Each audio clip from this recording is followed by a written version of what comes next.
Yeah, how about that? How about you just sit here? No, I want. Then get over here right now. I'm gonna have a cookie. Nice. All right.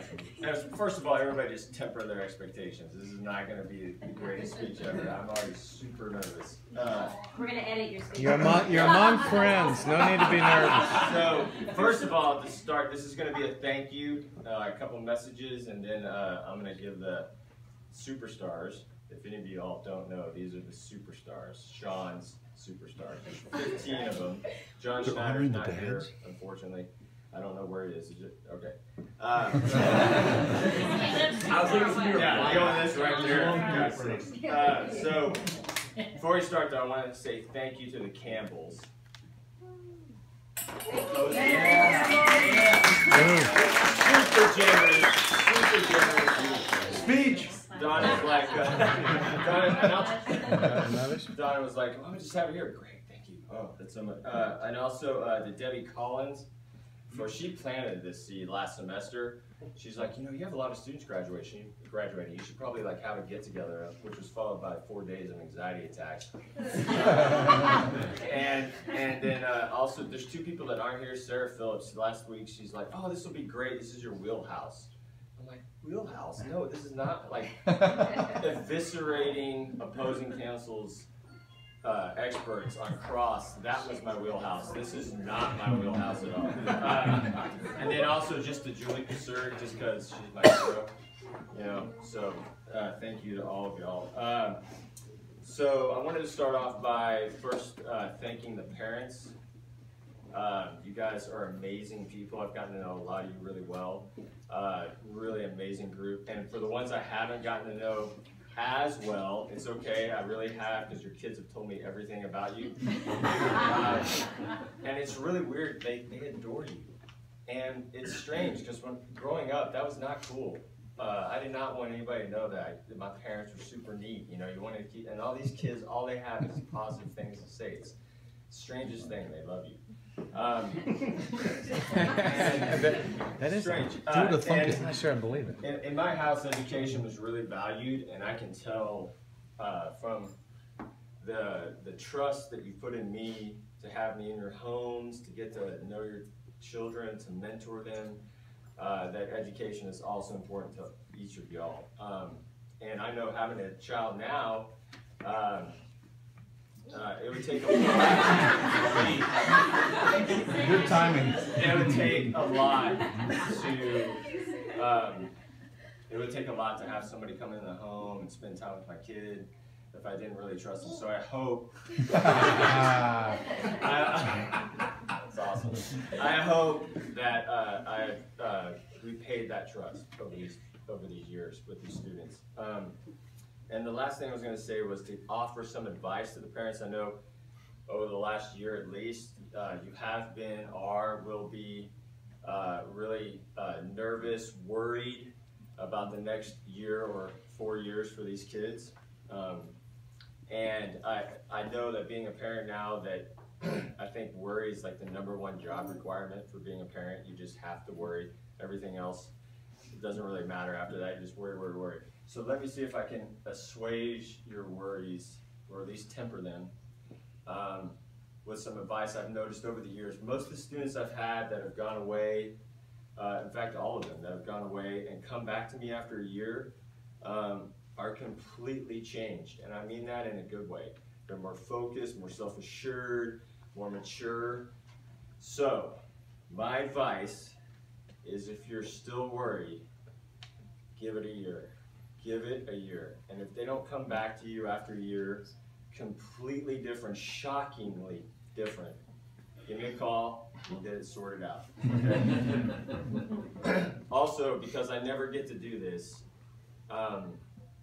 so anyways, parents, thank you very much. I mean, I consider myself very lucky to do this. Most of you know what I used to do before, and I feel really blessed to be able to do something that I absolutely love to do all the time. And then if I could just take a minute, because I never get to do this, is to thank these two. Me. Yes, you. We did not plan that. It was awesome. Lisa Macklin. Yes, I am married. This is my child. Those are not random pictures on my iPad. If it wasn't for them, none of this happens. They put up with my late nights. Lisa's like, I got a call the other day from Morgan Howden at like 9 at night. Hey, I'm freaking out. Can you come over? And I'm like, Lisa, look. She's like, yeah, go. Which is great. I hope you charged them gas money. As you guys know, I got sick a few years ago. And when you get diagnosed with something like that, and you're not sure if you're going to make it to your first anniversary, you get to find out real quick whether or not you made a good decision, and that was the best decision I ever made, was marrying Lisa. The next best decision was having thank God for Lisa, because if it wasn't for her, the boy would neither be fed nor clothed. He would just be this feral child running around. People in the neighborhood would be like, what's that sound? That's a Rasberry boy in the bins again, trying to get dinner. Yeah, eating Skittles. I want to eat Skittles. So Macklin, look, this is what Daddy does. This is where I go, places like this. These are the students that I help. This is what I do. He's still not clear. He still asks me, who's my boss? Like, well, Mommy's my boss, but I don't have one. And he said, well, Mommy has a boss. She has a principal, and I'm the principal, I guess. I'm not really sure. So No, Lisa's. yeah, she's the boss. So now to the guests of honor, the superstars. And I have some quick advice from me, and then some advice from a couple other people. The first piece of advice is this. Go to class. Don't. All y'all know that I'm going to give them good advice, right? Okay, all right? So even though your parents tell you all these things over all these years, I'm telling you that they're right, okay? The parents are right. Go to class. Don't skip lectures. Everything you ever need to know about the test is in lecture. Don't miss out on that, okay? Second thing, meet your professors, okay? Go to their office hours. Find any excuse you can to go meet them, okay? Do not make the first time you go meet your professors the time that you need to go ask for an extension on a paper, okay? Make sure they know who you are. They want to know who you are. They want to meet you. Most students don't take them up on that. They're the smartest people there. They're the most interesting. Go meet them, okay? And then the next piece of advice is you're going to feel next year like you have so much free time. The highest load any of y'all are taking is 15 hours. That's less than 2 days of high school for most of y'all. So it's going to feel like I have all this free time, which is awesome. And this next part, let me get a little Irish help here. There you go. That was Dr. Pepper, Sean. It's an Irish drink. But the algorithm is that for every hour of class that you're in, you need to spend 2 hours studying. Which means if you take a 15-hour schedule, you need to study 30 hours. That's a 45-hour week if math's right. That's a full-time job. And if you treat it like that, you'll be on the dean's list. Now, all of them right now are going, I cannot believe you just said that in front of our parents. And I'll bail you out. Because, however, if you come back to me after 4 years and you're like, hey, I made a 4.0, blah, blah, blah, I did all this work, and I'm like, hey, what else did you do? And you say nothing, then you did it wrong, okay? I don't want you just to go to college and study. That's not what it's about, okay? It's self-exploration. You're gonna meet friends. You're gonna learn about so many other things. And that is just as important as sitting in class and hearing what the lectures are and reading the books, okay? It's gonna be amazing next year. You're gonna learn how to calculate the perturbations between binary systems and planets. You're gonna learn how to do double intervals. You're gonna learn about the macro and microeconomic intricacies of international markets, and you might even get to write an undergraduate thesis where you talk about African American identity at the turn of the century through as informed by Mark Twain, Stephen Crane, and Charles Chestnut, you know, under the underpinnings of Michel Foucault and Jacques Derrida, talking about the cultural episteme and Right? Yeah, exactly.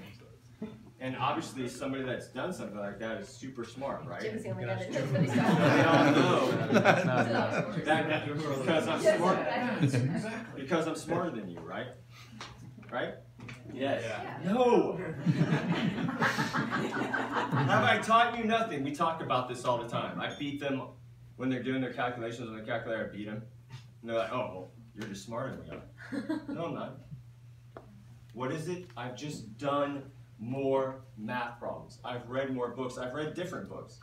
There's nobody that I am not innately more intelligent than any of you. I'm not. Okay? And yes, it's great that people study and they've learned stuff, but never be intimidated by people that you meet. They just read different books. Okay? All of you can read. That means all of you can learn anything you want. I really believe in that. Okay? So that's my advice. Trying to make this quicker. The next message I have, because the parents are here, is from my parents. So my dad never went to college. And he was drafted by the Cardinals right out of high school, tore up his golden wing, and went to the Navy for the next 20 years. And for some reason, I was under this impression that as long as I just kept my grades up, everything was hunky-dory, you know, no problems at all. Just bring home the A's, get away with anything else after that, it'll be fine. Well, my sophomore year, because I was being sophomoric, I was in this Latin class with Mrs. Hughes, and back in the day, like 1930s, they would send us home with paper report cards. Oh yeah, by the way, paper. It's this stuff you can print stuff on. I know y'all are going to Austin High, so maybe you don't know anymore. And they would mail them home. It's before the internet. That's, like I said, 30s. On your report card, they would put your grades, but they would also put your conduct scores. And I had not been acting very good in Miss Schubert's Latin class. And I came home on the day that the report card was to be delivered, and my dad was not happy. And I said, what's wrong? We got a U in conduct. You. Unsatisfactory. That's right. And I was like, what? I have straight A's. And he said, do you think that matters at all to me? No son of mine is going to go up to that school and be disrespectful to a teacher. And then that's when he said, honor and character are the gifts you give yourself. And I've never forgotten that. So his message to you through me is, can you conduct yourselves in the future with high honor and character? And it's going to be hard. It will literally be the hardest thing you ever do. And nobody will know. It is a self-graded exam. In golf, you face the golf thing where you have to sign your own card. They won't know. You'll have to do things where everybody else is doing it differently. You'll have to stand there like the rock that the water breaks on and not flinch. You know, character and honor are, easily defined as, I guess, what you do when no one else is looking. And you will be challenged in that area for the rest of your life. So, his message is, conduct yourself with the highest honor and character as much as you can. The second message is from my mom. Y'all would have loved her. She was awesome. Suffragist, intelligent, probably the smartest person I've ever known. And her message to me when I was 17, 18, when I was about to go to college was, these next 4 years, you need to be loud. And I didn't know what that meant. She said, when the youth are quiet is when democracy's in trouble. And your job over these next 4 years is to have opinions, form them, be informed on them, and to be loud about it. But we need the college kids, always. So, my last piece is your final assignment. And in the invitation, if anybody read it,